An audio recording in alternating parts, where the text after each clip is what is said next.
Hi everyone, welcome back to your first week of lesson from me. I hope that your first week of virtual school was great. I hope that you guys were able to accomplish what you need to accomplish. I did get some flip grids from you guys and hearing some of your stories and hearing some of your thoughts. It was a different type of experience, and I just want to, say to that, is that this point in time, this crazy time in the U.S., it's only for a moment, right? It's just a moment in history and in a moment in time where things are just kind of not where they're at right now, and that's okay. I don't want you guys to feel overwhelmed or sad or feel overwhelmed about the situation around you, because it's nothing that we can do about it. It's nothing that we can change. And let's try not to worry so much about what's going on and just focus on what makes you happy and makes you feel safe. And that's just kind of what I wanted to kind of give my 2 cents into this situation right now. On a much lighter note, if you ever feel overwhelmed or feel like, you just can't do this, I want you just guys to think of yourselves as Butters. This is Butters. He is very much a sleep, eat type of cat. So anytime you're feeling overwhelmed or you just feel stressed out, I want you to think of Butters and just be like Butters. Take a break, eat some cat food, that type of thing. So all right, so with all of that being said, let's get to it. So for my advanced people, we are going to be taking on the in-depths of the fashion industry. So in this first video, we're going to be talking about the introduction of the fashion industry. We're going to touch on a few of the moving parts that is fashion industry. And for this video in particularly, we are going to be looking at kind of like the intro jobs that are available when it comes directly into sewing. So we're going to be looking at especially alterationist, stitchers, and tailoring. So let's get to it. So as a whole, the fashion industry is basically just like any other industry, right?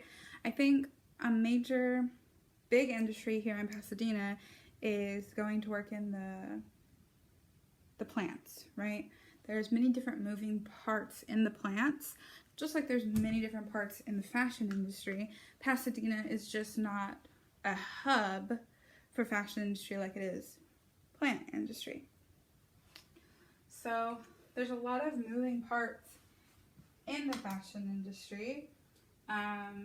There's, if you want to break them down, there's the materials,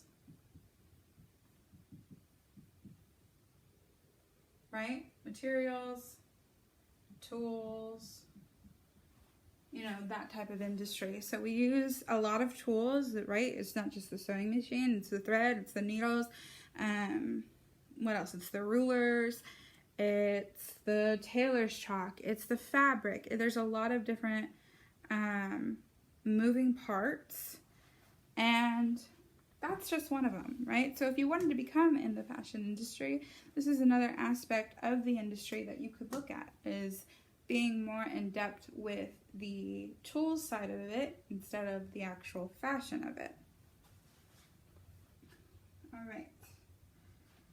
The next thing we're going to look at is the producers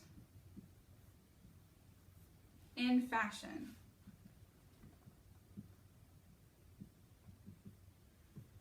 Okay, so then producers, we can be talking about designers, product developers, and that can be anywhere from shoes to accessories to, accessories as far as like bags or earrings, or as we mentioned, prior, like producers of innovative tools, producers of textile, that type of thing. Producers is just kind of a really broad term of somebody producing something. So, right, it doesn't have to be actual clothes. It could be other things that people use in the industry. Okay. We move down a step further, we get into retail. Okay.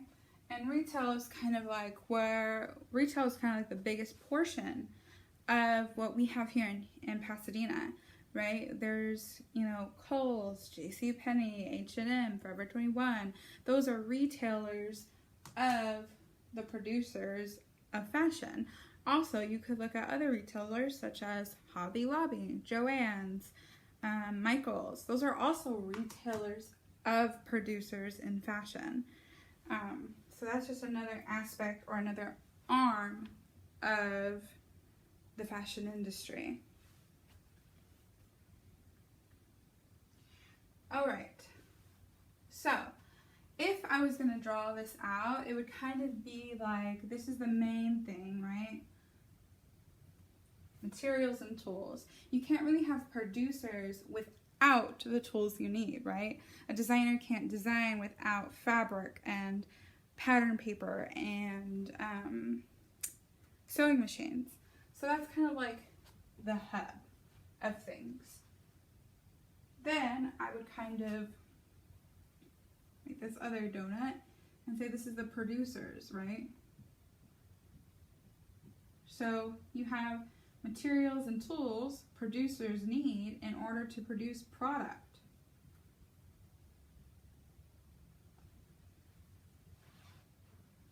Right? In order to produce product. See that? Yeah. Produce product. And then we have a bigger hub, and that's the retail. That's where people like us can go and buy the goods of the producers. Okay? And then we have this even bigger hub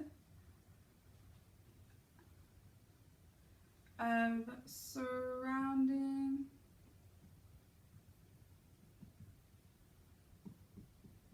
industry. Okay? And that is kind of like, anywhere from photographers to buyers to marketing to business to other types of things, related industry that kind of goes all into this, right? Okay, so where does that put alterations, stitchers, and tailoring?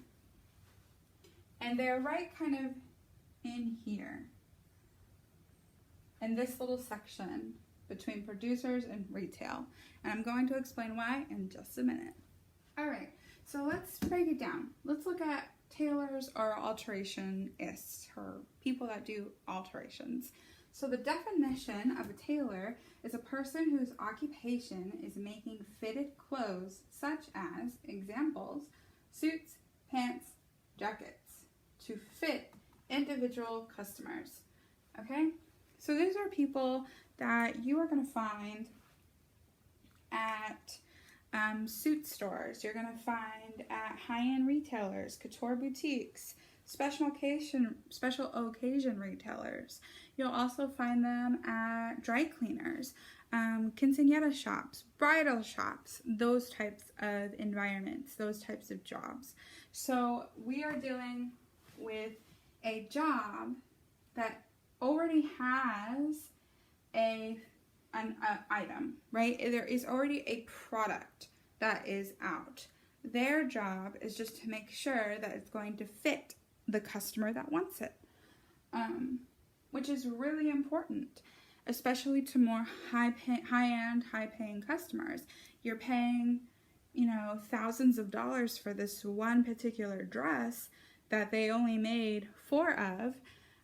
You have to make sure that it's going to fit you, right? So these people have a really kind of important aspect in the fashion industries on a customer one-on-one basis. Um, so let's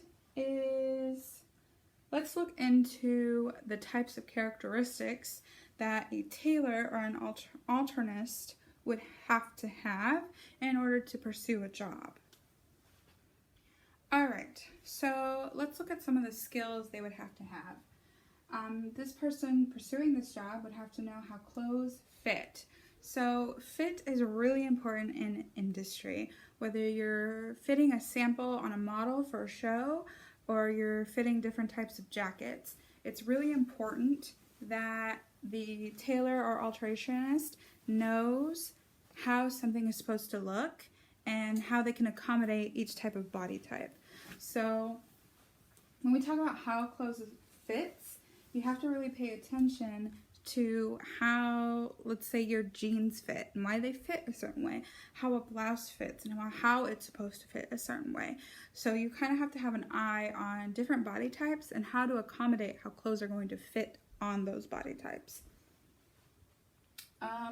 Next thing, we're going to talk about hand techniques. This person has to know a lot of different techniques when it comes to a sewing machine, but they also have to know different hand techniques in order to accommodate whatever is going to be thrown at them, whether it be a suit, a ball gown, a blouse, a ready-wear dress. They kind of have to know and have those techniques on hand to be able to kind of alter the piece without looking like it's been altered.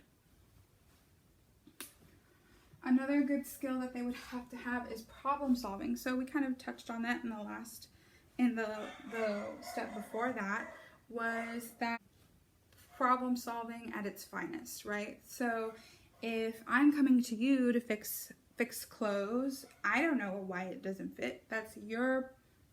You have to find that solution for that problem, and you have to do it in many different ways. So you have to be really on your feet and be able to think outside the box to assess the different types of problems you would come into. Okay, time management skills. So in a tailor or alterationist, wherever they're working, they're kind of on their own. They kind of have their own schedule. They don't work directly underneath the boss, and they're kind of their own boss. So time management skills are really kind of imperative when it comes to an alterationist or a tailor, because let's say you have 5 garments that need to be done at the end of the week, and you're like, okay, I'm gonna do a garment per day. That's fine. But let's say on Wednesday in the middle of the week, there's 5 more garments that come to you. So you kind of have to be able to manage your time wisely to where you're not stressed out and where you also get the product back to the customer in a timely manner. Okay, speaking of customers, last skill that they would have to have is good customer service. The last thing that you would want as a customer is to go in trying to get a garment fixed and the tailor or alterationist is like, ooh, that's really small on you. So you don't want to make your customer or your client feel uncomfortable. You want to make them feel like you're paying attention to them, that you are acquiring their every need with this particular garment. So they not only want to recommend you and spread good news about you. Oh, she's so great. He did this for me. She did that for me. He did that for me. So you want to have a really good mindset of customer service and know how to talk to people and kind of coddle people and make them feel good about coming to you to alter their clothes. So those are the types of skills that a tailor or alterationist would have to have in order to do the job well. Let's look at their payment.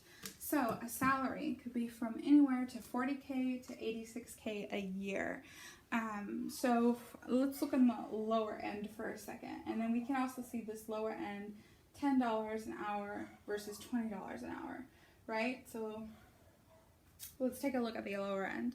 So those types of jobs, like I said, would entail in laundromats, maybe Other types of bridal stores. That's kind of like the range that you would be looking at as far as, $40K to $10 an hour. $40K a year at $10 an hour. Now let's look at the higher end, $86K to $20 an hour. So that's when we're looking at couture boutiques, higher end retailers, tailors as in like suits and jackets. That's a more high end aspect, right? People are paying more for their garments, so you are having to take more of your time to fix those garments. So that's what we are looking at as far as a more higher end aspect of tailoring. So these are the kind of your insight of, a job that you could get. So that's why, like, whenever we were in school and I was talking about, teaching you guys different techniques, kind of putting you guys in a position to do an alteration for our teachers or anything else, and learning how things kind of fit together in sewing. This is kind of one of the more easier jobs that you could possibly get when you graduate. And that's something I want to stress to you guys too. Those quinceañera boutiques, laundromats, that type of thing, you could be getting a job on your very own, with really good starter pay, and kind of be your own boss in a company type of thing. So that's why I stress to learn about sewing, learn about construction, learn about how to tackle certain situations, and how I kind of get you guys to think about what your next step would be, so that you could think outside the box. And then, hopefully when you graduate, if you're going to go to school for whatever you're going to go to school for, you have a trade skill that could get you a really good job in an industry instead of, other types of younger generation jobs. So just something to think about. So now we're going to look at stitcher. Okay, so now let's look at stitchers. So the definition of a stitcher is a person who stitches something, obviously. So this person is usually found not only can be found at alteration places and tailoring places, but also could be found in a designer's house, or a costume shop. Other places could be a sample stitcher for a production company. So they kind of have a little bit more range of options for jobs, and can be found in other types of industry, and also are more like behind the scene people. So let's look at some of the skills that a stitcher would have to have. They'd have to know how to read patterns. So they'd have to be able to be given a pattern and know exactly how it needs to be stitched and what exactly it is. So whenever we look at notches, whenever we look at darts and other types of like grain lines and stuff like that, other types of symbols that are on a pattern, a stitcher would have to know how to read that and know exactly what that symbol means. They'd have to know hand technique. So along with the tailor, hand technique is kind of a huge big deal. Not just any hand technique, but clean sewn hand technique is a huge deal. And there's different types of names of hand technique. So it would be wise for a stitcher to know the different names of those hand techniques. So if a designer came to you and said, hey, I need you to do a slip stitch at the bottom instead of a cross stitch, the stitcher would have to know what exactly that means and how they can conquer it. Another aspect is time management. So for a tailor, time management is more like self-evaluation of like how to get things done in a timely manner to accommodate a customer. Time management here is usually at a faster pace. So you're not on your time like a tailor, you're on someone else's time. So it's really important to, whenever you get to your job, to come in, do your job and work as fast and timely as you possibly can, because everyone else is on a time crunch and that makes you on a time crunch too. That's one of the reasons why whenever we were sewing projects, I was very adamant about you guys turning in work on time, because if you're late, not only does that make you a candidate to possibly lose your job and be replaced, but it also slows everyone else down. So a stitcher has to have really good time management skills, and usually fast ones. Sorry, didn't know that. We couldn't see there. Next thing, good at staying focused. So a stitcher has to be good at staying focused. Like I said, you kind of have to come in, sit down, do your work, and get to it with no distractions. If you have to be usually fast in this job, then it's a better part of you to actually be staying focused as well.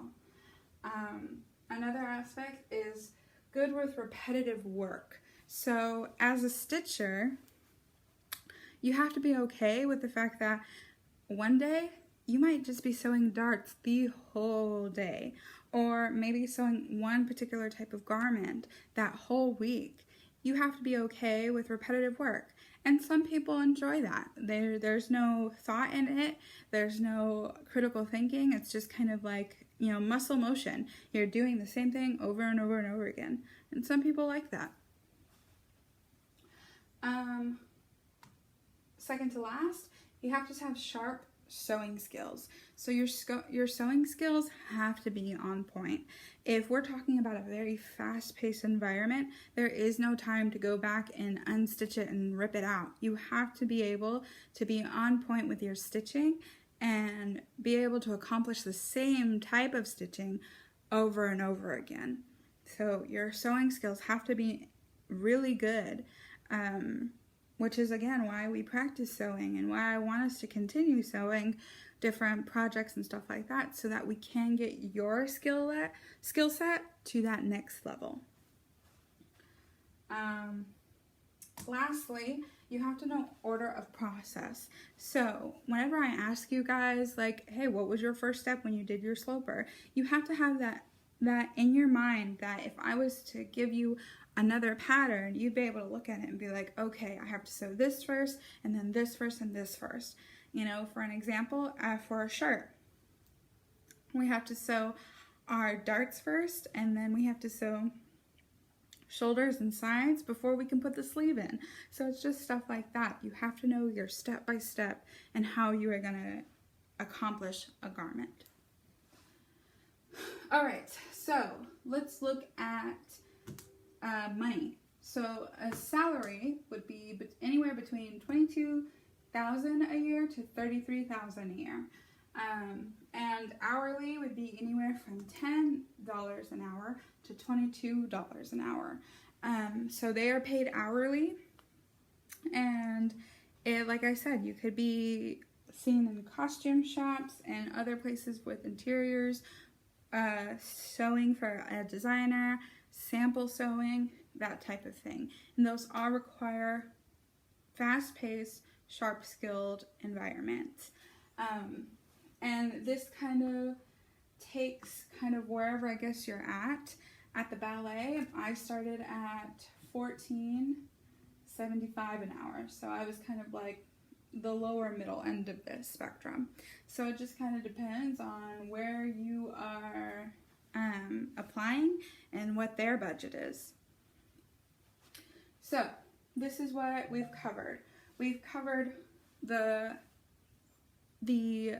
job titles of tailors, alterationist, and stitcher, and we've covered what they would need as far as if you were going to apply for that job, what that job is, what that job entails, and how much that job pays.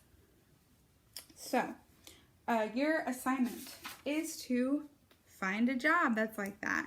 What I want is 2 things answered. I want, if you could find someone that has a job like that, what their name is and their background. And also, the second thing, I want you to find a job. Like if you were actually going to go apply for one, And all you have to do is screenshot the job description and what they are requiring of that job and send it into Schoology. Obviously, I will also have your Schoology assignment and more details in the assignment as well. So, we covered a lot. I hope I didn't go too fast for you. If you have any feedback of the video quality or something you just quite didn't understand, please message me on Schoology. There's no way for me to know if my points are getting across and if you are understanding my points. So just be aware of that. Message me, let me know. I will be posting my Google Meets times, so you can also get to me and reach me there. Again, this is going to be due Friday, and you will turn it into Schoology, and I will see you next Monday for our next video. Bye, guys.